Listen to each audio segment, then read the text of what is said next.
श्री गुरु चरण सरोज रज निज मन मुकुर सुधारि वर्णौ रघुवर विमल यशो जोदायक फलचारि सियावर रामचंद्र की जय।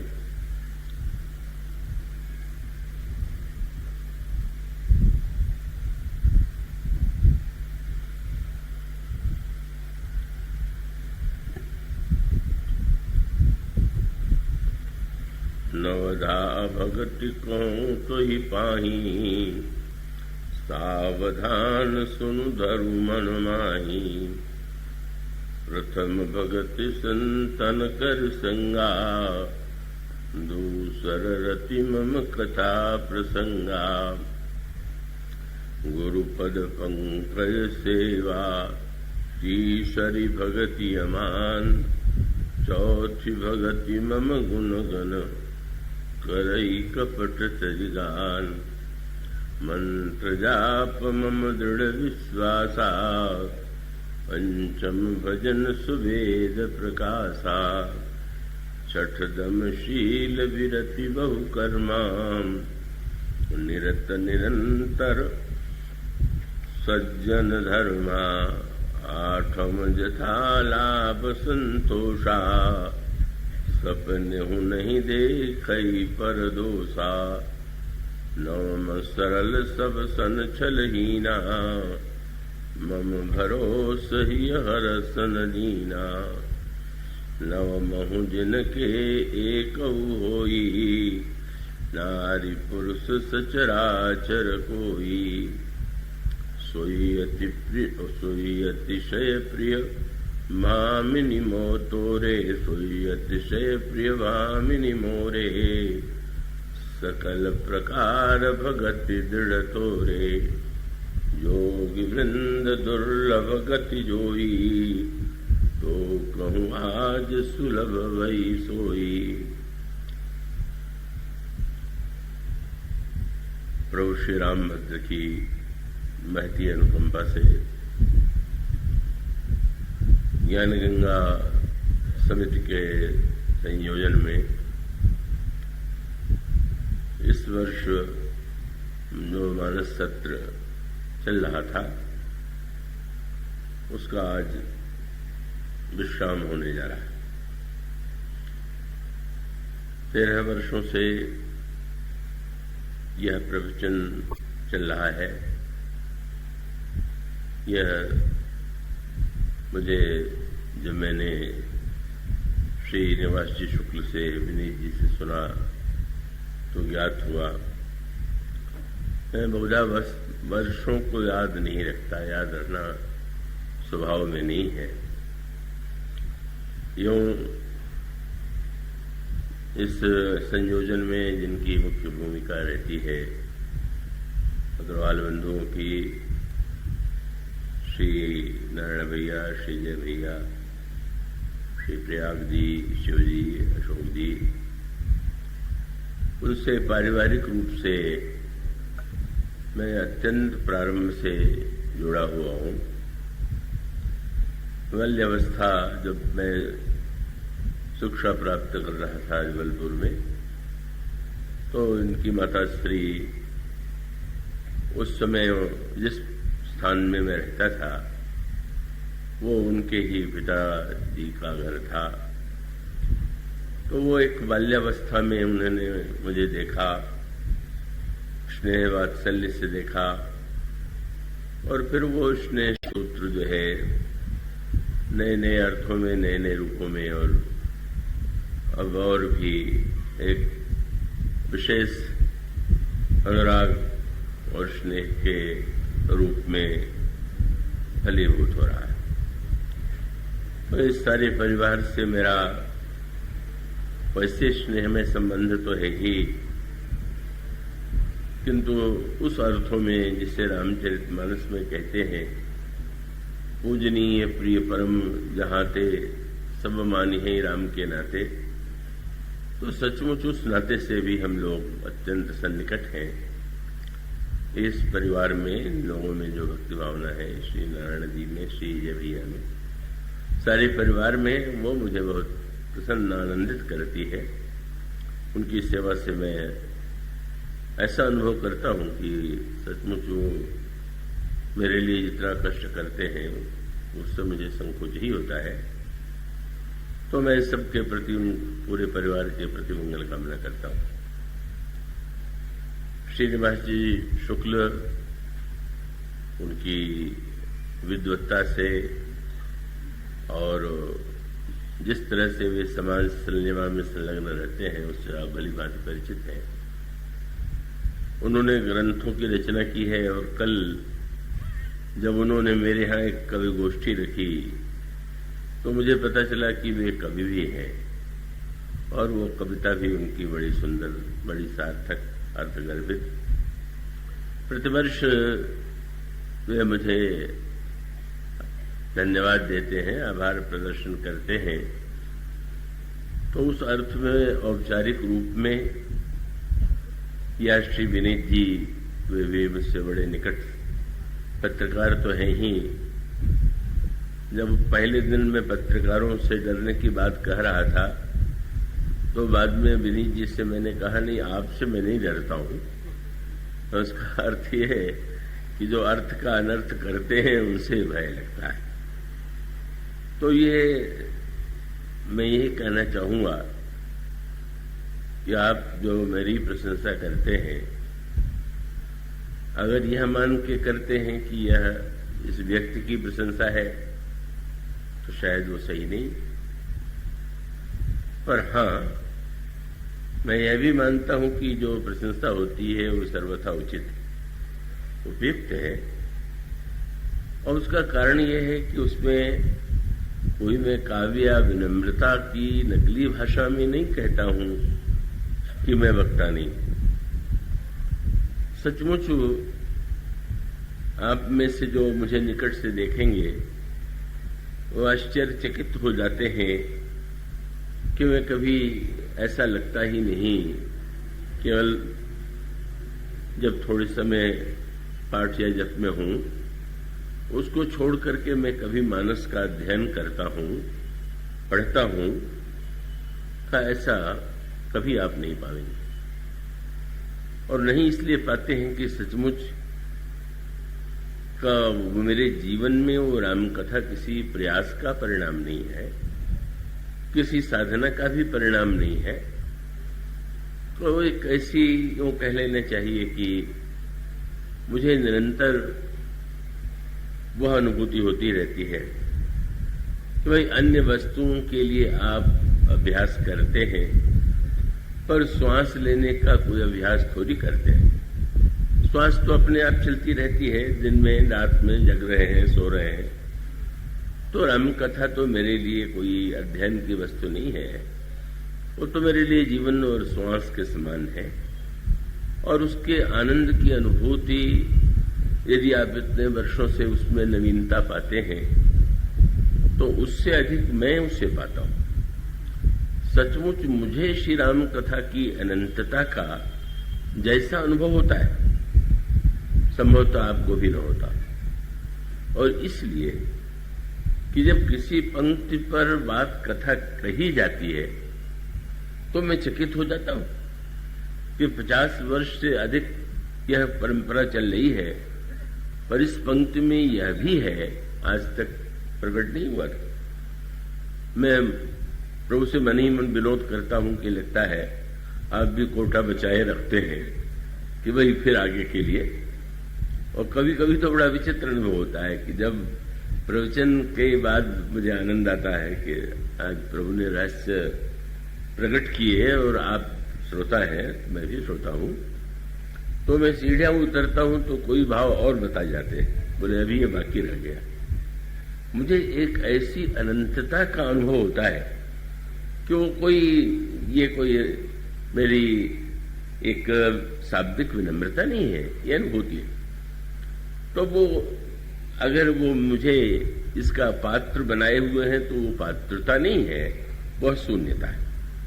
इसका अभिप्राय है कि मुझमें जब कुछ नहीं है तो कुछ नहीं है, तो फिर वो उसमें ही प्रभु जो चाहते हैं वो कह लेते हैं। रायपुर में प्रतिवर्ष आयोजन होता है।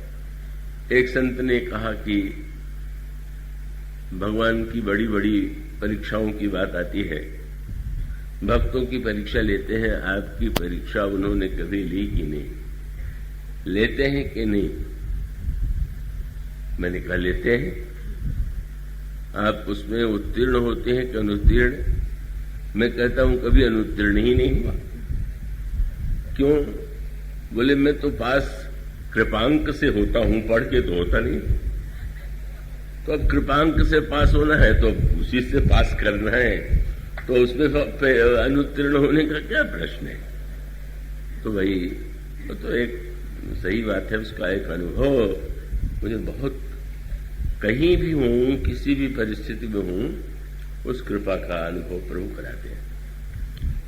तो मैं इस आभार के लिए व्यवहारिक रूप में आभार मानता हूं, पर सचमुच ही यह प्रभु की महती अनुकंपा है कि अपने रहस्यों को वे व्यक्त करते रहते हैं एक अत्यंत तुच्छ और हीन से हीन व्यक्ति के माध्यम से। तो आइए भक्तिमती शबरी के आश्रम में चले।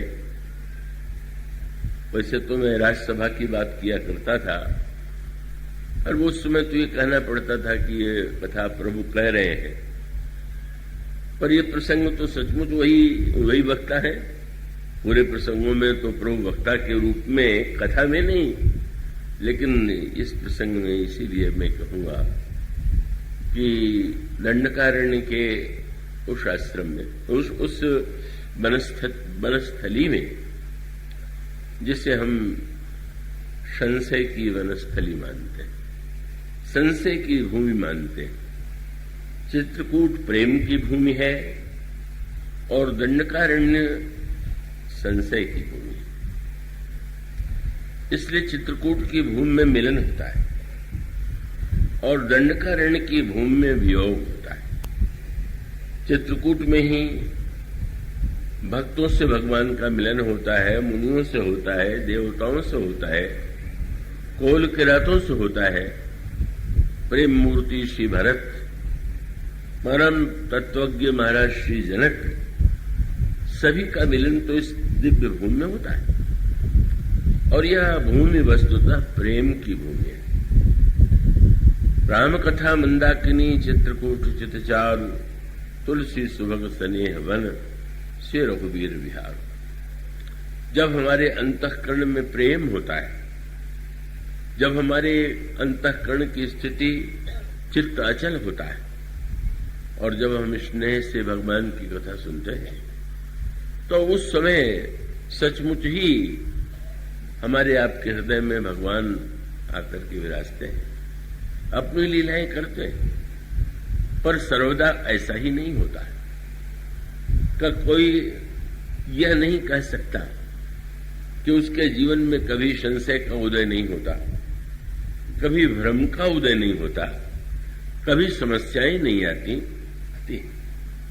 और आने का तात्पर्य ये है कि हम अगर हमारे ही जीवन में कभी ऐसी विपरीत स्थिति आ जाए, तो ये भयभीत हो जाने की आवश्यकता नहीं है कि अब तो हमारे कल्याण का मार्ग समाप्त हो गया। एक बार किसी व्यक्ति ने, जिसके हृदय में संशय का उदय हुआ था, महात्मा के पास गया, कहा महाराज मुझे निश्चित विश्वास है कि मेरा विनाश होगा। क्यों? तो भगवान श्री कृष्ण स्वयं जब गीता में कहते हैं कि संशयात्मा विनश्यति, जो संशयात्मा होता है विनाश उसका होता है, तो मैं संशयालु हूं तो मेरा तो विनाश होगा ही। महात्मा जी ने कहा बिल्कुल नहीं होगा। क्यों महाराज? गीता में भगवान तो कहते हैं। बोले भगवान की वाणी पर जब तुम्हें इतना विश्वास है कि संशयात्मा विनश्यति, तुम्हारा संशय कहां, महाविश्वास है। तुम मत डरो। जब तुम भगवान के प्रति ये कहते हो तो वो तो उनकी चिंता उनको होनी चाहिए कि वो तुम्हारे विश्वास को सुदृढ़ करे। तो दंडकारण्य की यह भूमि जो है, जिसमें सती के हृदय में संशय उत्पन्न होता है, भगवान शिव से दूर हो जाती है, जनक नंदिनी सीता के हृदय में उत्पन्न हो जाता है, लक्ष्मण के चरित्र के प्रति संदेह, प्रभु के सामर्थ्य के प्रति संदेह और प्रभु का उनसे वियोग हो जाता है। ऐसी जो संशय की भूमि है, हमारे आपके जीवन में भी ऐसे अवसर आ सकते हैं जब विश्वास का स्थान संशय ले ले। परसों एक साधक आए थे तो मुझे उनके प्रश्न बड़े अच्छे लगे, क्योंकि उन्होंने मन की स्थितियों का जो वर्णन किया वह प्रश्न के लिए नहीं, बड़ा स्वाभाविक। तो उसका अभिप्राय है कि जब ऐसी कोई समस्या आवे तो हम क्या करें, क्या उपाय? और तो उपाय यही है कि भगवान श्री राम चारों ओर वनस्थली में जनक नंदिनी सीता का पता लगाते हुए भ्रमण करते हैं और अंत में भक्तिमती शबरी के आश्रम में जाते हैं। और इसका अर्थ है कि जब कभी संशय और निराशा का उदय हो तो हमें निश्चित रूप से संतों और भक्तों के समीप जाना चाहिए। संत और भक्तों के समीप जाने से हमारे मन में जो संशय हुआ, हमारे मन में जो विभ्रम उत्पन्न होता है, उसका समाधान होगा। भगवान श्री राम ने भक्ति शबरी, भक्तिमती शबरी को वह गौरव प्रदान किया जो मानस में उन्होंने किसी को प्रदान नहीं किया। और यहां पर भी नवधा भक्ति का उपदेश देने के बाद भगवान राम ने स्पष्ट शब्दों में कहा कि जोगी वृंद दुर्लभ गति जोई, तो कह आज सुलभ वही सोई। भक्तिमती शबरी, योगियों के लिए भी जो दुर्लभ गति है वो तुम्हारे लिए सुलभ है, ऐसा प्रभु उनको सम्मान देते। और भगवान के अनेक लोगों ने, मुनियों ने, ऋषियों ने दर्शन किए। शबरी ही एक ऐसी है कि जब एक बार मिली तो प्रभु से अलग ही नहीं हुई। आपका ध्यान इसकी ओर गया होगा, जाना चाहिए। भाई अन्य भक्त हैं, महर्षि वाल्मीकि हैं, महर्षि अगस्त्य हैं, भरद्वाज हैं, प्रभु उनके पास जाते हैं और फिर उनसे विदा लेकर के आगे बढ़ते हैं। लेकिन शबरी जी के प्रसंग की विशेषता ही कि भगवान राम और शबरी का संवाद होने के बाद क्या हुआ। और तब आप पंक्ति पाएंगे कि गोस्वामी जी कहते हैं कि शबरी भगवान के मुख की ओर दृष्टि डालती हैं। एकटक उनकी ओर दृष्टि डालने के पश्चात प्रभु के चरणों में उन्होंने अपने अंतःकरण को, मन को इतना समाहित कर लिया कि और फिर उसके पश्चात उनके शरीर से योगाग्नि प्रकट हुई और तज देह का अपने शरीर को का उन्होंने उस योग अग्नि से जला करके भस्म कर दिया।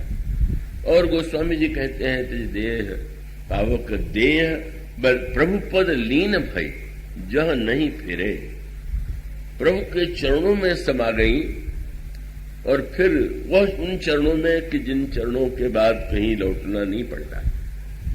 तो ये जो एक अद्भुत उनकी स्थिति है, तवा भक्तिमती शबरी, उनकी प्रशंसा के लिए कोई शब्द नहीं है कि उनकी महिमा का वर्णन किया जा सके।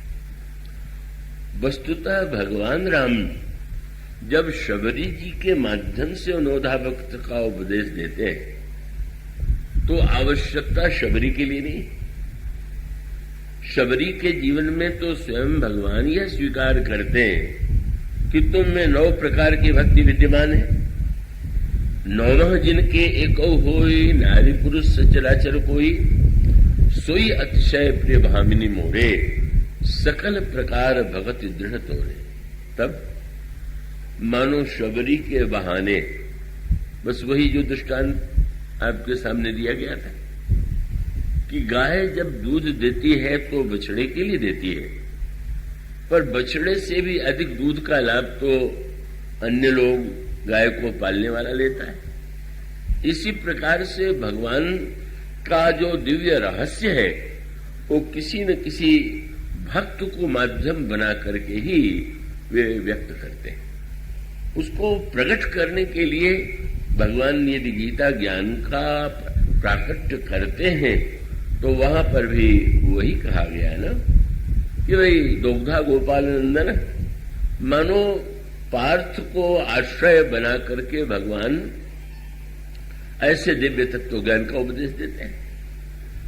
भक्तिमती शबरी जी का परम पतिव्रता अनुसुईया जी सीता जी के समक्ष पातिव्रत धर्म का निरूपण करते हैं।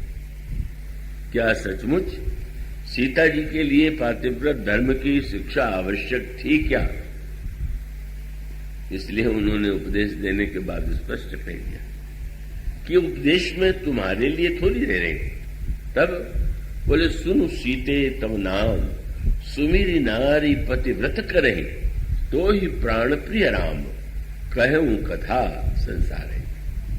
तुम्हें देख करके हृदय में इतनी उमंग आती है कि वो तुम्हारे को देख करके मेरे मन में उपदेश देने का भाव जागृत हुआ, और ये लोगों के हृदय में जो देवियां उस पथ पर चलना चाहती हैं उनको प्रेरणा प्राप्त। तो वस्तुतः शबरी जी तो माध्यम है। इसलिए एक कवि ने बहुत मीठी बात लिखी, बचनेश जी थे, और उन्होंने ये कल्पना किया कि भगवान राम वन क्यों गए। तो उन्होंने कहा कि अगर कोई ये कहे कि भगवान राम रावण को जीतने के लिए गए तो अयोध्या से भी सेना लेकर के जाते, लंका को परास्त कर देते। अगर कहा जाए कि वो ऋषि मुनियों को दर्शन देने के लिए गए तो ऋषि मुनियों का तो निमंत्रण वे देते ही रहते थे, वे आकर के भगवान का दर्शन कर लेते। प्रभु यज्ञों में मुनियों को आमंत्रित करते थे, करके उनका सत्कार कर सकते थे। उनका कोई ऐसा कार्य नहीं था कि जिसके लिए भगवान को वन जाना पड़े। तो क्यों गए? तो बचनेश जी ने यही कहा कि सबरी बनवासिनी होती न जो, तब रामहु ना बनते बनवासी। अगर शबरी बनवासी नहीं होती तो श्री राम बनवासी न बनते। मानो कवि की यह भावना बड़ी विलक्षण है। प्रभु के द्वारा अनेक कार्य होते हैं, पर ऐसा लगता है कि ये शबरी और प्रभु का मिलन, और उस मिलन में शबरी तो श्री अवध नहीं जा सकती है, जाने की कल्पना नहीं कर सकती है। उनमें तो विनम्रता की पराकाष्ठा है, और इसलिए प्रभु स्वयं आ जाते हैं। और जब ये कहा जाता है कि उन्होंने जूठे फलों को चखा, तो ये बहुत विवाद करने की आवश्यकता नहीं कि भगवान राम जूठे फल खाएंगे कि नहीं खाएंगे। तुलसीदास जी ने नहीं लिखा तो सूरदास जी ने लिखा, पर इसमें बहुत विवाद की बात नहीं। जिन लोगों के जीवन में कुछ मर्यादा का अतिशय अतिरेक होता है, वो लोग ऐसे प्रसंगों में घबरा जाते हैं कि भगवान कहीं जूठा खा सकते हैं। और मैं भी एक ऐसे महान विद्वान से परिचित था, वो अब नहीं है, कि उनसे अगर किसी ने पूछ दिया कि वो तो निषाद तो अस्पृश्य थे, पर भगवान राम ने तो हृदय से लगाया, पास में बैठाया, तो ऐसी स्थिति में क्या वो उनका आचरण शास्त्र के विरुद्ध नहीं था? तो उन्होंने यही कहा कि ठीक है, उन्होंने निषाद का प्रेम देख के हृदय से लगाया होगा, पर बाद में नहा लिया होगा। मैंने हृदय से लगाने के बाद उनको नहलाना आवश्यक लगा, क्योंकि उसके बिना उनको लगता था कि शास्त्र की मर्यादा मिट जाएगी। तो वस्तुतः जो प्रेम का राज्य होता है, जैसे प्रत्येक राज्य का नियम और कानून अलग अलग होता है, और जिस राज्य का जो नियम है उसी राज्य के लिए वो संविधान है। आपके देश का संविधान दूसरे देश के संविधान में तो नहीं माना जाता। तो भाई जो मर्यादा के राज्य का संविधान है और प्रेम के राज्य का जो विधान है वो बिल्कुल अलग अलग है। का जब भगवान राम अयोध्या में कोई व्यवहार करते हैं तो उसके लिए गोस्वामी जी एक शब्द लिख देते हैं। प्रभु चित्रकूट में जब श्री भरत से मिलते हैं और प्रभु जब भरत से अयोध्या में मिलते हैं तो अंतर दिखाई देता है। सारे अयोध्या के गुरुजन भी आए हुए हैं, श्री भरत आए हुए हैं, भगवान राम को सूचना भी मिल चुकी है, लेकिन सबसे पहले प्रभु का भरत से मिलन होता है। भरत से मिलकर के ही वे उनकी वो दशा गोस्वामी जी कहते हैं कि ज्यों ही लक्ष्मण जी ने सूचना दिया, भरत प्रणाम करत रघुनाथ। क्या हुआ? बोले सुन बस भगवान श्री राम जो ही यह शब्द सुनते हैं, भगवान उठे, राम सुन प्रेम अधीरा, कहूं पट कहूं निशंग धनु तीरा। श्री राम अधीर हो गए, दुपट्टा कहीं गिरा, निशंग कहीं गिरा, बाण कहीं गिरा, हृदय से लगा दी। और वो ऐसा लगाया कि वे भूल ही गए कि गुरु वशिष्ठ भी आए हुए हैं। स्मृति नहीं आई, माताएं आई हुई हैं, अन्य आए हुए हैं, बिल्कुल ध्यान में नहीं। वो तो केवट ने याद दिला दिया कि प्रभु ऐसे ने, आप तो प्रेम रस में सराबोर हो गए और लोग भी आए हुए। तो नाम किसका लिया? बोले नाथ साथ मुनि नाथ के, गुरु जी भी आए हुए और माताएं भी आए हुए और सब नाथ मां। ये प्रभु आप ये निश्चित रूप से मैं सूचित कर दूं कि मुनिनाथ के ये जितनी माताएं आई हुई हैं, सब लोग आए हुए हैं। और तब गोस्वामी जी ने दो शब्दों में अंतर दे दिया। जब श्री राम भरत से मिलने चले तो उठे राम सुनि प्रेम अधीरा, और जब केवट की सूचना के बाद भरत गुरु जी से मिलने चले तो गोस्वामी जी ने तुरंत दिखाया कि अब बदल गए, बदले हुए। क्या? बोले सील सिंधु सुन गुरु आगमनु, सिय समीप राख्यो रिपुदमनु, चले सवेग। भगवान राम दौड़ पड़े गुरु जी का स्वागत करने में, पर वो श्री भरत से मिलने वाले अधीर राम उठे, राम सुन प्रेम अधीरा। और भरत से मिलने के लिए जो जा रहे हैं वह राम अधीर राम नहीं है। गोस्वामी जी कहते हैं, शील सिंधु सुन गुरु आगमनु, सिय समीप राख्यो रिपुदमनु, चले सवेग राम तेहि काला, धीर धर्म धुर। बड़े धैर्यशाली। अधीर है कि धीर? बोले धर्म राज्य में धीरता की शोभा और प्रेम राज्य में अधीरता की शोभा। धर्म राज्य में जो धीर है वो धन्य, और प्रेम राज्य में जो धीर रह गया वो किसी काम का नहीं, वो अनुत्तीर्ण हो गया। प्रेम राज्य की सारी दृष्टियां, सारी भाषाएं बिल्कुल अलग है। और जब आप लंका विजय के बाद श्री अवध में आए तो श्री भरत आए हुए हैं, गुरु वशिष्ठ आए हैं, पर भगवान राम श्री भरत से मिलने नहीं दौड़े। श्री भरत भी प्रभु से मिलने नहीं आए। श्री भरत डर गए, मैं जाऊं और प्रभु कहीं मुझे हृदय से लगा करके सबको भुला दें तो ये तो प्रभु के शील के मर्यादा के अनुकूल नहीं होगा। इसलिए वो दूर से खड़े हैं। और तब गोस्वामी जी कहते हैं कि भगवान राम ने सबसे पहले गुरु वशिष्ठ को प्रणाम किया, और गुरु वशिष्ठ को प्रणाम करने के बाद अयोध्या में जितने श्रेष्ठ गुरुजन आए थे, सकल द्विजन मिली नायव माथा। भरत जी से मिलके जैसे चित्रकूट में मिले थे वैसे मिलना चाहिए था। तो शंकर जी ने कहा वो चित्रकूट वाले नहीं, तब कौन है? सकल द्विजन मिली नायव माथा, धर्म धुरंधर रघुकुल नाथा। ये धर्म धुरंधर राम और वो प्रेम अधीर राम। तो वस्तुतः प्रभु की जो लीला है, आप जब सबरी जी के आश्रम में जाइए तो समझ लीजिए कि यहां धर्म राज्य नहीं, वो धर्म राज्य आप अन्यत्र ढूंढिए, यहां तो शुद्ध प्रेम है। और जब गोस्वामी जी कहते हैं कि प्रभु तो शबरी के दिए हुए फलों को जब खाते हैं तो अनुकूल अंबक अंबजो निज डिम्ब हित सन्मान के, जैसे कोई स्नेहमयी मां बच्चे को बड़े प्यार से खिलाने के लिए आवे, उस शबरी आई तो क्या बच्चा मां का जूठा नहीं खा लेता? क्या बालक ये सोचता है कि ये धर्म के विरुद्ध है जूठा खाना? इसलिए शबरी जी के जूठे फलों को खाया कि नहीं खाया, ये उतने महत्व की बात नहीं है जितना इन अतिशय मर्यादावादियों ने उसे बना दिया है। तो सूरदास जी महाराज जी तो कहते हैं कि जूठे फल शबरी के खाए। तो गोस्वामी जी, ये गोस्वामी जिसको दूसरे ढंग से कहते हैं कि भगवान श्री राम को शबरी जी ने जब फल अर्पित किया तो कंद मूल फल सुरस अति, एक विलक्षणता है, रस की पराकाष्ठा है।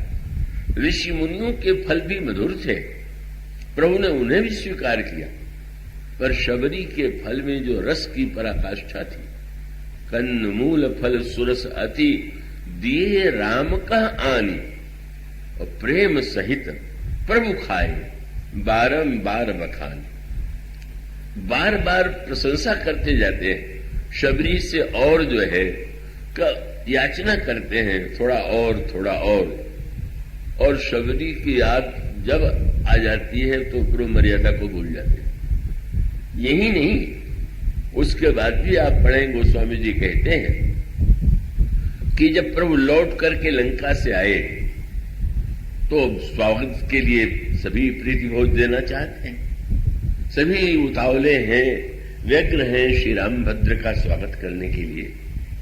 और सबने जब प्रभु को बुलाया तो उन्होंने मन प्राण से पूरी क्षमता से स्वादिष्ट भोजन प्रभु के लिए बनाया, अर्पित किया। और जब वह भोजन दिया गया तो प्रभु ने स्नेह से स्वीकार किया। पर जब भी चर्चा चली तो वो गोस्वामी जी एक नई बात कहते हैं जो मर्यादा के सर्वथा विरुद्ध है। मान लीजिए आप किसी के यहाँ भोजन करने जाएं और उसके भोजन की प्रशंसा न करके दूसरे का नाम लेके कहें उसके घर का भोजन बहुत अच्छा है, उसको तो बड़ी चोट लगेगी। आप भोजन यहां कर रहे हैं, दूसरे के भोजन की याद कर रहे हैं, लेकिन प्रभु सचमुच शबरी के यहां नहीं, शबरी की याद आ जाती है तो सारी मर्यादा भूल जाते हैं। वो स्वामी जी कहते हैं कि इतनी मर्यादा और इतने सावधान है, इतने बोलने में सावधान है, पर वो सावधानी ऐसे प्रसंग में नहीं रह पाती। वो स्वामी जी कहते घर गुरु गृह प्रिय सदन सासुरे, जब जह भई पहुन आई, तब तब कही सबरी के फलन की, रुचि माधुरी न पाई। जैसा स्वाद शबरी के वेरों में आया वैसा नहीं आया, तो मर्यादा के सर्वथा विरुद्ध है। पर वो शबरी की स्मृति आते ही वो इतने प्रेम और भाव में विभोर हो जाते हैं कि वो प्रभु जो है उसमें उस भाव भूमि में स्थित होकर के बोलते हैं। वो मनो यह बताने के लिए है कि कितना अधिक शबरी प्रभु के मन और प्राणों में छाई। इसलिए अगर कवि ने लिख दिया कि सबरी बनवासिनी होती न जो, प्रभु रामहु ना बनते बनवासी, तो सचमुच लगता है कि वो यथार्थ के बहुत निकट है। ऐसी भक्तिमयी शबरी, उनको निमित्त बना करके ही प्रभु ने नवधा भक्ति का उपदेश दिया। नवधा भक्ति के इस क्रम में दो तरह से इसको ग्रहण किया जा सकता है। एक तो आप चाहें तो इसको क्रम से एक के बाद दूसरी, दूसरी के बाद तीसरी, इस तरह से भक्ति की क्रमिक साधना के रूप में भी देख सकते हैं। और दूसरी ओर वस्तुतः भगवान राम यही कहते हैं कि ये नव भक्ति में एक के बाद दूसरी भक्ति आवे, यह आवश्यक नहीं है। नौ में से एक भक्ति भी अगर आ जाएगी तो व्यक्ति धन्य हो जाएगा। तो इस संदर्भ में आप देखेंगे तो साधना का क्रम है। जब आप सत्संग करेंगे तो भगवान की कथा सुनने को मिलेगी। कथा सुनने के बाद आपके मन में उन संतों में से किसी को गुरु के रूप में वर्ण करने की इच्छा उत्पन्न होगी। गुरु का जब वर्ण करेंगे तो उनकी सेवा करेंगे अमानी होकर के, और गुरु के वर्ण के पश्चात गुरुदेव के द्वारा दो साधनाएं, भगवान के गुणों का गायन और उनके मंत्र का जप, ये साधना उत्पन्न होगी। और मंत्र जप करने के पश्चात मनुष्य को धीरे धीरे विश्वास और संसार के विषयों में वैराग्य उत्पन्न हो जाएगा। उसके पश्चात व्यक्ति के जीवन में सर्वत्र भगवान का दर्शन, भगवान में ही नहीं अन्यत्र भी भगवान का दर्शन होने लगेगा। और संतों में तो भगवान की अपेक्षा भी उसे अधिक आनंद की उनके दर्शन में अनुभूति होगी। उसके पश्चात वह जो व्यक्ति है का वो वस्तुतः उसके जीवन में कोई लोभ नहीं है, केवल लाभ है। लोभ और लाभ ये दो शब्द हैं, और अगर आप देखेंगे तो दोनों में अक्षर तो एक ही है।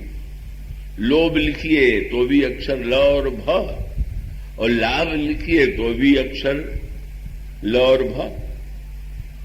तो पूछा जा सकता है कि लोभ और लाभ में जब एक ही ल और भ है तो अंतर क्या है? बोले मात्रा का अंतर है। मात्रा माने आपने लाभ लिखा तो यह जो स्वर का पहला अ है आपने ल के साथ जोड़ा तो लाभ हो गया, पर जब अ से संतोष नहीं हुआ, आ ई ए ऐ ओ पहुंचे तब लाभ लोभ हो गया। और इसका अभिप्राय है कि जब लाभ में मात्रा की सीमा हो तो लाभ, और जब वो बढ़ते ही जाए तब भी संतोष न हो तो लाभ लोभ बन जाता है। तो लाभ चाहिए, लोभ नहीं। कि जीवन में आवश्यकता है तो उसके लिए द्रव्य चाहिए, अर्थ चाहिए। इसलिए भक्त को के जीवन में लाभ नहीं होता ऐसा कहीं नहीं कहा गया, पर भगवान गीता में भी यही कहते हैं, दीक्षा लाभ संतुष्ट। सहज भाव से जो लाभ हो जाता है उस पे भक्त संतुष्ट हो जाता है। और यहां पर भी प्रभु ने जो नवधा भक्ति का उपदेश दिया उसमें उन्होंने ये कहा कि आठम जथा लाभ संतोषा। प्रारब्ध से, पुरुषार्थ से जो सहज भाव से मिल जाता है लाभ, उतने से ही वो व्यक्ति जो भक्त है वो संतुष्ट हो जाता है। और उसके पश्चात नवी भक्ति के रूप में पूरी सरलता जीवन में आ जाती है। किसी के प्रति रंच मात्र छल की वृत्ति ही नहीं रह जाती है, और इतना होते हुए भी सबके प्रति सेवा करते हुए भी बदले में वो न तो किसी से आशा रखता है और न तो वो किसी से कुछ बदले में चाहता। तो ये नवधा भक्ति का एक क्रमिक रूप है। जय भैया का कहना था कि नव भक्ति हो जाए तो लीजिए नव भक्ति भी हो गई, किंतु तो वस्तुतः तो एक सूत्र है और वही मुख्य सूत्र है। और वह सूत्र जिसकी चर्चा की जा रही थी कि भाई हम संत का संग करते हैं तो उसका फल है भगवान की कथा। तो भगवान की कथा का महत्व ही इसीलिए है कि नवधा भक्ति में जितनी भक्ति है सब में कथा सहायक है।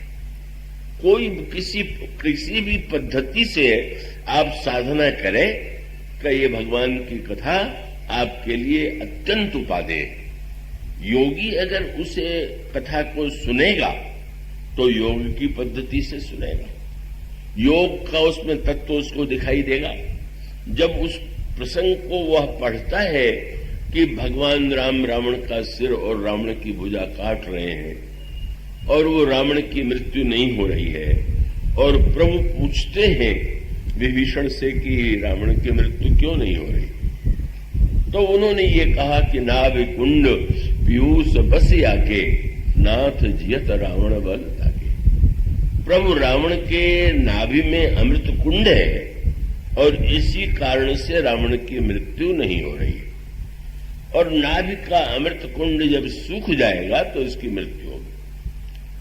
अब भक्तों की दृष्टि से इसकी अलग व्याख्या है, पर योग की दृष्टि से, क्योंकि गोस्वामी जी कहते हैं भगवान का चरित्र भक्त के साथ साथ सद्गुरु ज्ञान विराग जोग के, योग के भी गुरु हैं। तो योगी जब इसको देखेगा तो उसे लगेगा कि रामचरितमानस में योग का जो एक महानतम संकेत है वो पूरे चरित्र में प्राप्त होता है। केवल संकेत इतना कर दें कि योग की जो पद्धति है उसके बड़े विस्तार से उसके वर्णन की अपेक्षा नहीं है, पर यूं एक धारणा की गई, और जिसे आपने समाचार पत्रों में या पुस्तकों में पढ़ा होगा कभी कभी, जिसको कहते हैं कुंडलिनी जागरण। तो कुंडलिनी जागरण का मूल तत्व यह है कि वह मानते हैं कि एक ओर जो शक्ति है वह व्यक्ति के जीवन में सुषुप्त है, और वह मूलाधार में जो स्थित शक्ति है का उन्हें चैतन्य करना है। और चैतन्य करते हुए जो शास्त्रार है, शरीर में 6 चक्रों की धारणा योग की व्याख्या है, और उसमें ये कहा जाता है कि क्रमशः वो जो मूलाधार में शक्ति है का वो ऊपर की ओर उठते हुए जब शास्त्रार में का उसका ब्रह्म से मिलन होता है तो वो महान परिपूर्णता प्राप्त होती है।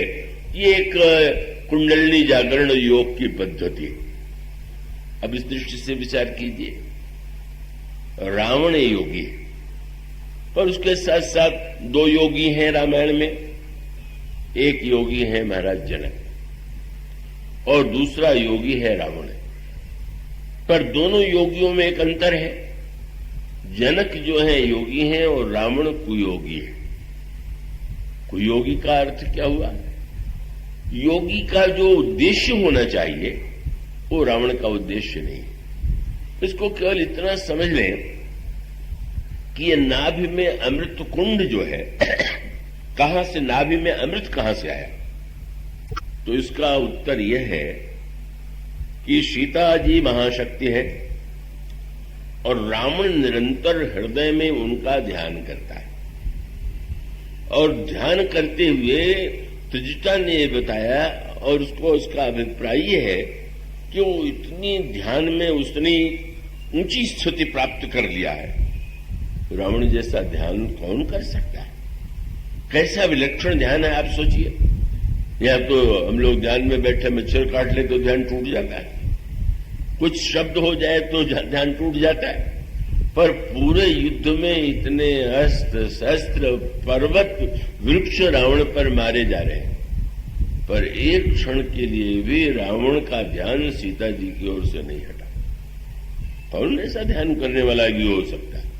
त्रिजटा ने कहा, जब त्रिजटा से श्री किशोरी जी ने पूछा, ये रामचरितमानस में 2 महानतम नारी पात्र हैं जो अद्वितीय है, अद्भुत, और वो अन्य भी महानतम महान ही है, पर उनमें 2 सूत्र है, या तो शबरी जी या त्रिजटा। लंका निवासिनी यह त्रिजटा जो है और यह जो भक्तिमती शबरी है, ये साधना की दृष्टि से एक चरम सत्य का उपदेश देने वाली है। मूल सूत्र यही कि इतनी रहस्यों की ज्ञाता है यह दोनों पात्र कि सबरी जी में भी योग की पराकाष्ठा है। इतनी विनम्र है, पर अंत में गोस्वामी जी यही तो कहते हैं कि तज देह पावक योग, अपने शरीर को योगाग्नि से जला करके भगवान के चरणों में समा गए। तो जिन्होंने योगाग्नि के द्वारा इतनी सिद्धि प्राप्त किया है कि शरीर को, आजकल योग का बड़ा प्रचार है, बड़े नगरों में तो और अधिक, पता नहीं छतरपुर में अभी वो वही है कि नहीं। वो किसी से पूछिए क्या करते हैं, बोले आजकल मैं योगा कर रहा हूं। तो योगा क्यों कर रहे हैं?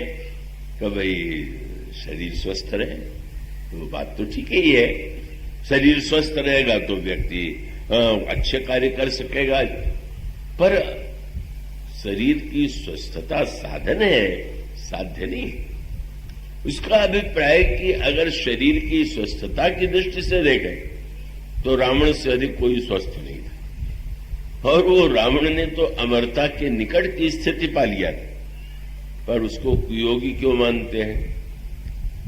त्रिजटा से जब श्री सीता जी ने पूछा कि रावण मरता क्यों नहीं है, तो उन्होंने कहा समस्या यह है कि रावण निरंतर हर समय आपके ध्यान में रहता है, और यही के हृदय बस जाने की। रावण ध्यान कहां करता है?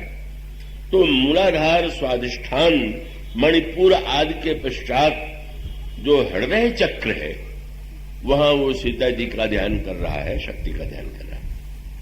उसके पश्चात अगर वो सचमुच योग के परम लक्ष्य को जानता होता तो महाशक्ति को यहां से ले जाकर के शस्त्रार में ब्रह्म से मिला देता। तो श्री राम से सीता जी का जो मिलन है, रावण का दुर्भाग्य क्या है कि रावण 24 घंटे सीता जी का ध्यान तो करता है, पर सीता जी किसका ध्यान करती हैं उसने कभी यह जानने की चेष्टा ही नहीं की। किसका ध्यान करती है? त्रिष्ठा ने कहा कि प्रभु के सामने समस्या ये है कि यही के हृदय बस जानकी और जानकी उर्मम वास है। अगर इतना रावण कर ले कि हृदयस्थ महाशक्ति को श्री राम से वो मिला दे, मिलाने की चेष्टा करे। जनक वह योगी हैं जो सीता जी को श्री राम से मिलाते हैं, और रावण वह कुयोगी है कि जो सीता जी को राम से दूर रखने की चेष्टा करता है। राम और सीता एक साथ न रहे, वो महाशक्ति का केंद्र मैं बन जाऊं, और जब सीता जी चरण में हृदय में निवास करती हैं तो ध्यान की पराकाष्ठा में उनके चरणों से जो अमृत की धारा बहती है वो हृदय से नाभि में आकर के संग्रहित हो जाती है। यह है रावण की मृत्यु न होने का योग और तंत्र की दृष्टि से उसकी व्याख्या। और इसलिए मानव सूत्र वही कि जनक के समान जो व्यक्ति योगी हो, जिनके लिए गोस्वामी जी ने शब्द ये लिखा कि जनक कौन है, उन प्रणवों परिजन सहित विदेहु जाहि रामपद गूढ़ सनेहु जोग भोगमह राखे हुए। देखने में लगता था भोगी और भीतर से है वो योगी। और उनके का उद्देश्य यही कि उन्होंने यही प्रयत्न किया कि जिन्हें उन्होंने पुत्री के रूप में पाया है उनका श्री राम से मिलन हो, परिणय हो, और उसके लिए ही वो व्यग्र है। तो वह योगी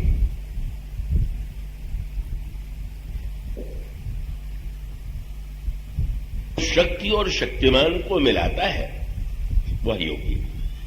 और जो शक्ति शक्तिमान से अलग करके शक्ति से वो अपनी शक्ति बढ़ाना चाहता है, तो आप शरीर से स्वस्थ रह करके अगर ये मानते हो कि वो भोग भोगेंगे तो आप योगी जरूर हैं, पर वो किसके अनुयायी योगी हैं वो आप निर्णय कर लीजिए। पर वो योग का मन शबरी की शरीर में इतनी ममता नहीं है कि अब कोई शरीर रखने की आवश्यकता है। बोले भगवान का दर्शन हो गया, आप शरीर रख करके क्या हो। और वो अपने संकल्प से योगाग्नि को प्रकट करती हैं और भगवान के चरणों में समा जाती हैं। रावण अमरता के निकट पहुंचा हुआ है, सीता जी का ध्यान करता है, श्री राम का ध्यान तो उसे बिल्कुल अच्छा नहीं लगता। एक आध दिन उसने चेष्टा किया, क्योंकि कुंभकर्ण ने जब उससे पूछ दिया कि तुमने किया तो बहुत बुरा, लेकिन जब इतना कर चुके थे तो थोड़ा और कर रहे थे। साधु बन करके ठग लिया था तो तुम राम का रूप बना करके सीता जी को भ्रम में डाल देते। तो रावण ने यही कहा कि क्या तुम समझते हो कि ये बात मेरे ध्यान में नहीं है। तो आई तो क्या हुआ, क्या सीता जी ने पहचान लिया?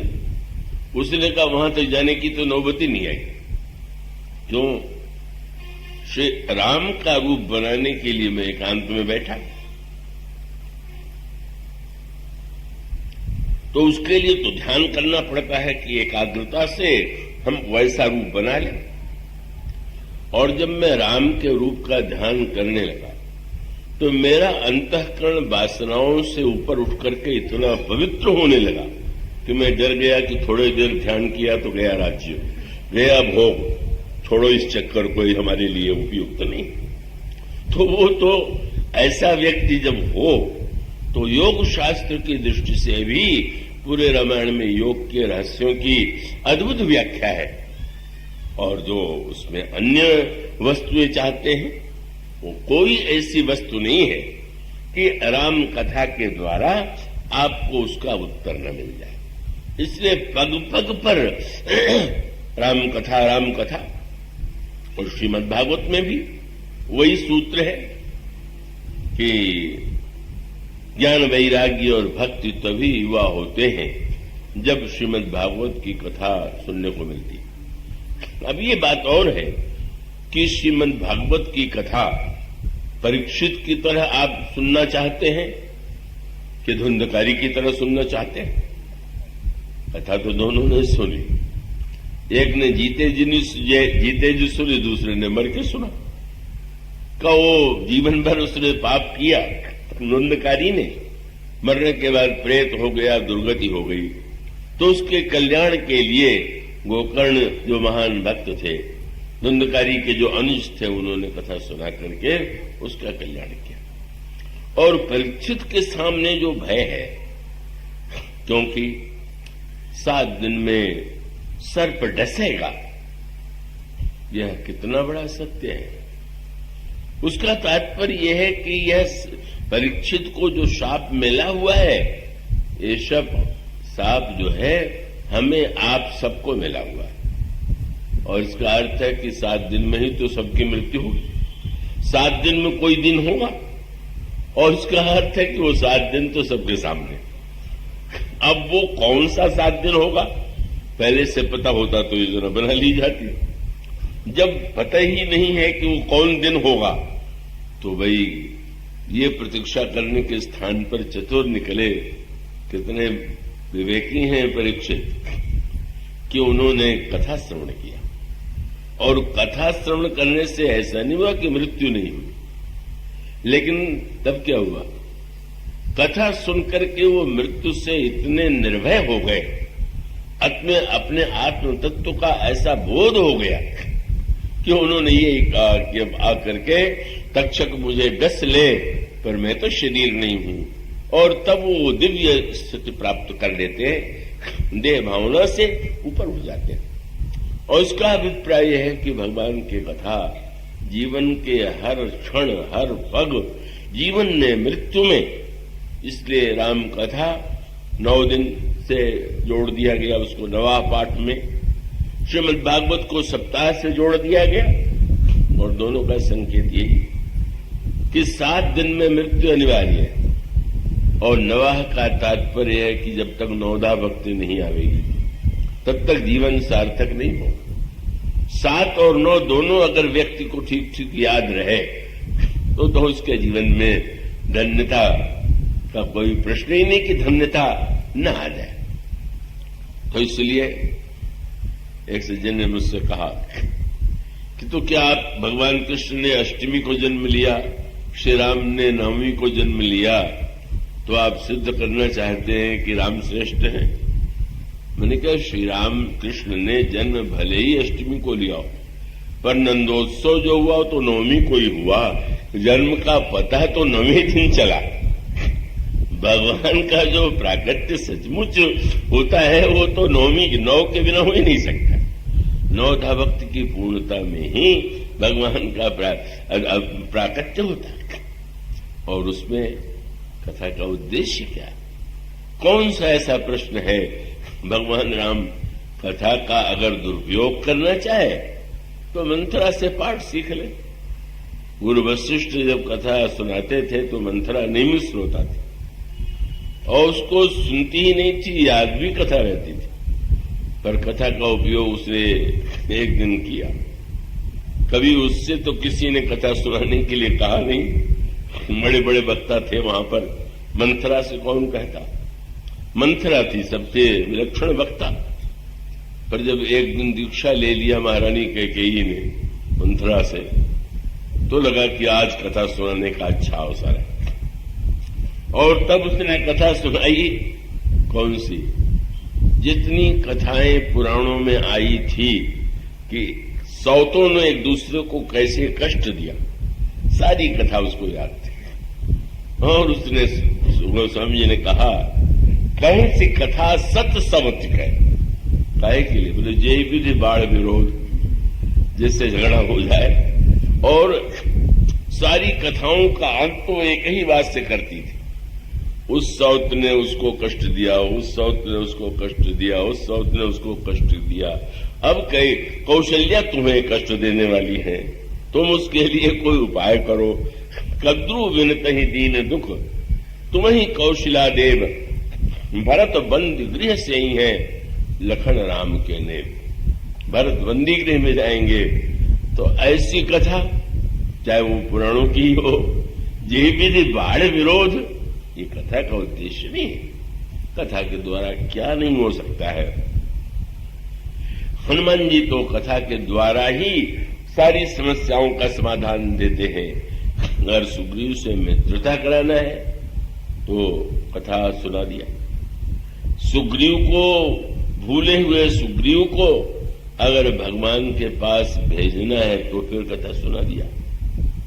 और जब जनक नंदिनी सीता का पता लगाने के लिए गए और जनक नंदिनी सीता जितनी निराशा में, कौन इतना नैराश्य, इतना दुख, इतनी प्रतिकूलता, 10 महीने से अकेली वे बैठी हुई हैं, राक्षसियां घेरे हुए हैं, डराने की चेष्टा हो रही।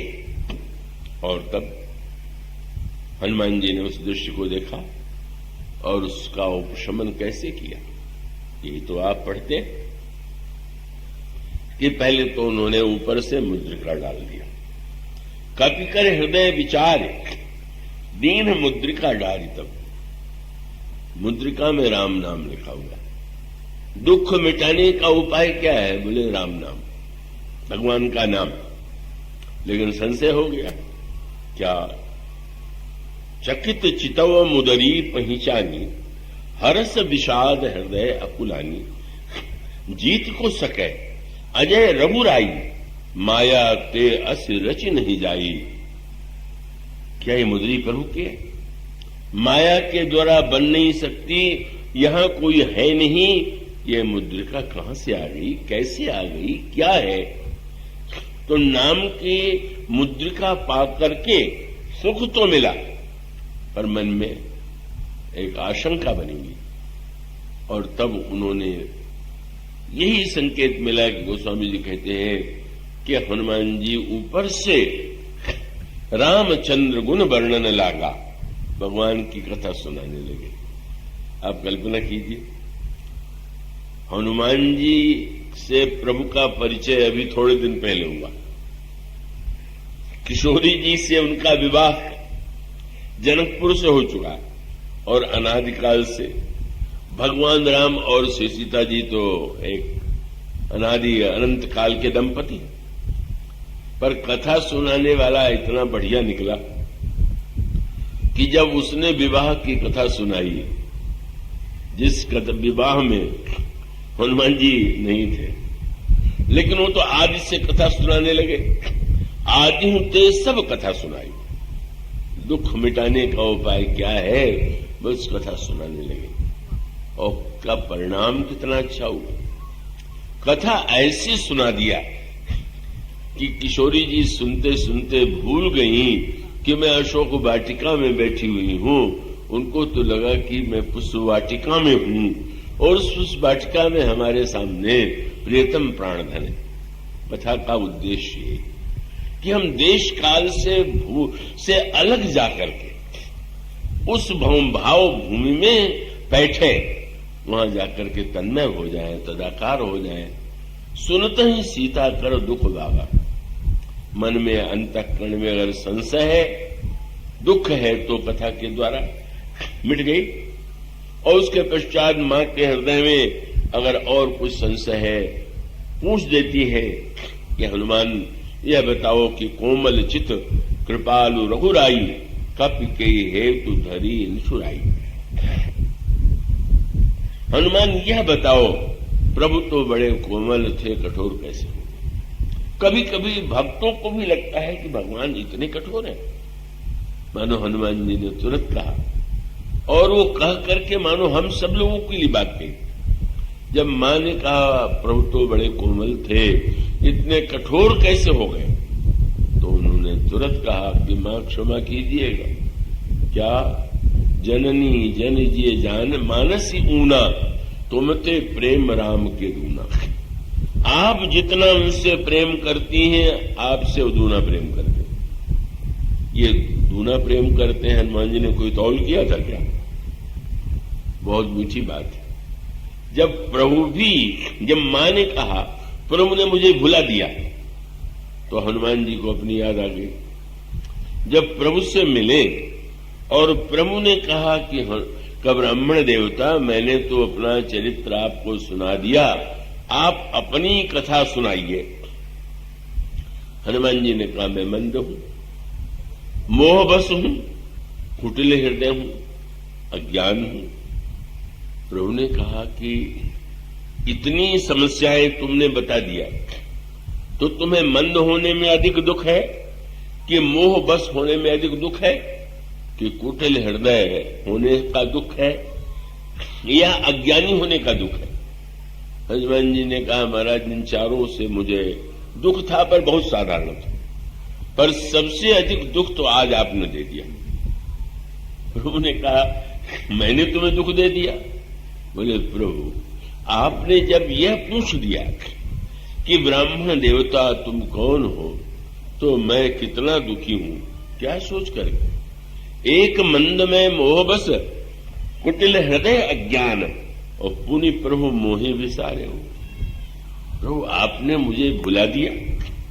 होता है जब कभी लोग मिलते हैं, मेरे सामने तो संकट बहुत बड़ी संख्या में आता है, विभिन्न नगरों में इतने लोगों से मिलता हूं, और मिलने के बाद कभी मिला होता है, चाहे वो एक दिन ही मिला हो, तो आशा करता है कि मैं जहां मिलूं वो पहचान ले, मैं पहचान लूं उसको, तो मैं वहां के प्रणाम करेंगे, मैं प्रणाम का उत्तर दूंगा।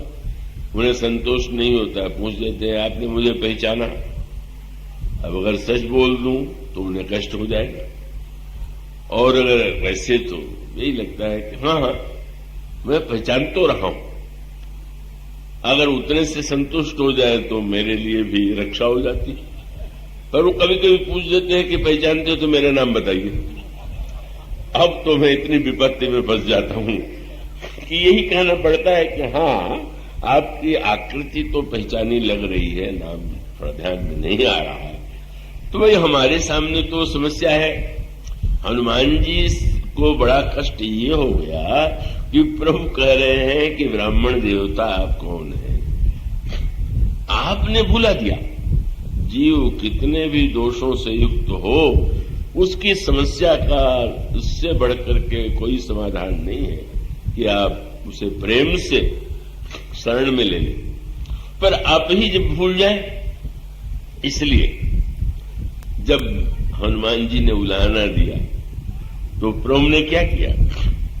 हनुमान जी को हृदय से ही नहीं लगाया, आंसुओं के द्वारा हनुमान जी को पूरी तरह से भिगो दिया और हृदय से लगा करके कहने लगे, सुनु कपि जन जिय मानस ऊना, तय मम प्रिय लक्ष्मण ते दूना। है हनुमान, जब प्रभु के मुंह से नाम निकल गया तो हनुमान जी को लगा कि नहीं याद है। जब प्रभु ने ये कह दिया कि हनुमान, तो बस सुन के प्रसन्न हो गए, और प्रभु ने कहा तुम ये न समझना कि तुम में कमी है, तुम तो मुझे लक्ष्मण से भी दूने प्रिय हो। वो दूना का पाठ ऐसा याद हो गया कि जब सीता जी ने कहा कि मुझे बिसरा दिया, बोले मां मुझे भी संदेह था कि बिसरा दिया, पर पता चला दूना प्रेम करते हैं, तो वही पाठ मैं आपको सुना दूं कि जननी जिय जन जानसी ऊना, तुम ते प्रेम राम के दूना। और फिर वो रघुपति कर संदेश अब सुन जननी धरु धीर, अस कही कवि गद गद भय, भरे विलोचन नीर। क्या वो गाथा है? प्रभु के प्रेम, प्रभु का ऐश्वर्य, प्रभु की शक्ति ऐसा वर्णन करते हैं कि किशोरी जी का सारा ताप बुझ जाता है। और इसीलिए हनुमान जी जब जाने के लिए आज्ञा मांगते हैं तो हनुमान मां कहती हैं, तो ही देख शीतल भई छाती, पुनि मौका सोई दिन सोई राती। हनुमान तुम्हारे द्वारा प्रभु का चरित्र सुन के, कथा सुन करके हृदय शीतल हो गया था, पर तुम चले जाओगे तो फिर वही दिन रात मानो वह कथा कभी दुख का विनाश कर देती है, कभी संशय का विनाश कर देती है, कभी ईर्षा द्वेष को विनष्ट कर देती है। और लौट करके आए तो प्रभु को भी कथा सुनाने लगे। जब पूछा उन्होंने, कहा तात कई भांति जानकी, राहत करत रक्षा सो प्राण की। तो हनुमान जी ने उस समय जो बात कह दिया, हनुमान जी ने जब सुनाया तो कैसी कथा सुनाई। सीता जी के आंखों के आंसू कथा सुन करके समाप्त हो गए, दुख मिट गए। और जब सीता जी की कथा प्रभु को सुनाई तो रोने लगे। उस कथा का फल ये है कि जीव की आंख के आंसू मिट जाए और भगवान को रुलाई आने लगे। यही है अनुराग और करुणा का मिलन। अनुराग राग में भक्त गाता है और प्रभु के हृदय में करुणा उत्पन्न होती है। ऐसी अद्भुत प्रभु की मंगलमयी कथा अनंत है। राम अनंत अनंत गुण अमित कथा विस्तार। और एक कवि ने तो कल्पना कर लिया कि अच्छा भाई कथा के लिए कैसे एक बड़ा चयन किया। कभी सबसे अधिक मुंह तो शेष जी के हैं। तो कवि को से किसी ने कहा कि अच्छा तो शेष जी अगर भगवान की कथा सुनावे तो वो तो 1000 मुंह से सुनावेंगे। उसने कहा नहीं, अब कल्पना करो। क्या बोले? वैके कोटि शेष, पहले करोड़ों शेष को बुला लो। अब वो तो असंभव ही है। और उतने पर भी संतोष। अच्छा करोड़ों शेष जो हैं वो तो सुना लेंगे। ना ना, वैके कोटि शेष और शेष शेष प्रति कोटि शीश। और एक एक सिर पर करोड़ करोड़ सिर और जोड़ दिए जाए और प्रतिमुख कोटि कोटि रसना धरावेंगे। एक एक मुंह में 1 करोड़ करोड़ जिह्वा जोड़ दी जाए और इस तरह से सुनाने लगे कथा तो क्या होगा? बोले कल्प निरंतर अनंतर अनंत जो ही होए के अनंत जो अनंत गुण गावेंगे तो रसिक विहारी सीता रामचंद्र जू के तऊ चरित अपार को नेक उपार पावेंगे। भगवान का गुण इतना अनंत है। 13 वर्ष की संख्या तो बहुत छोटी है। अनादिकाल से अनंत काल तक यह चलने वाली कथा पर यह प्रभु की कृपा है कि वो हम लोगों को जो अवसर देते हैं वो मुझे माध्यम बना करके मुझे वक्ता बना देते हैं, आपको श्रोता बना देते हैं। आप आते हैं, प्रेम से आते हैं और आपका उत्साह और भी बढ़ता दिखाई दे रहा है। इस वर्ष तो सर्वाधिक आप लोगों ने लाभ लिया है। तो प्रभु की यह परम कृपा है, इसलिए मैं आभारी हूं।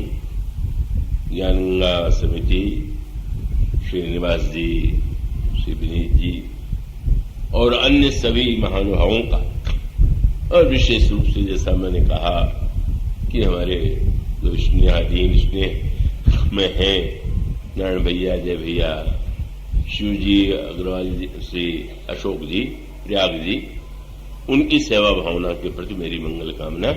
इन शब्दों के साथ मैं विराम देता हूं। जा सुनाम भव भेषज हरण घोर त्रैशूल, सो कृपालु मोहितो पर रहु सदा अनुकूल। सियावर राम।